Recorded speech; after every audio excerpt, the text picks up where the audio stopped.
সিটের জন্য আবেদন করতেছে।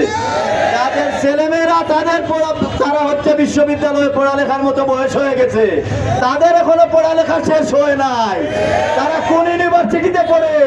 তা আমরা জানতে চাই আজকে সম্মানিত উপস্থিতি। আমরা সিলেটেও খবর পাচ্ছি বিভিন্ন ক্যাম্পাসে আপনারা সাধারণ ছাত্রদেরকে হটিয়ে দিয়ে বিভিন্ন আদু ভাইয়েরা আপনারা হল দখলের চেষ্টা করতেছেন। ক্যাম্পাস বিশ্ববিদ্যালয়ে দখলদারিত্বের যে রাজত্ব কায়েম করার জন্য হত্যাকাণ্ডে জড়িয়ে পড়েছে, সেই দখলদারিত্ব এবং হত্যাকাণ্ডে জড়িয়েছিল ছাত্রলীগ। বিভিন্ন লম্বা লাইন দেখতে পাই কিলোমিটারের পর কিলোমিটার। সেই মজুদগুলো কোন হাওয়া ভবনে আছে তা ছাত্র সমাজ দেখতে চায়।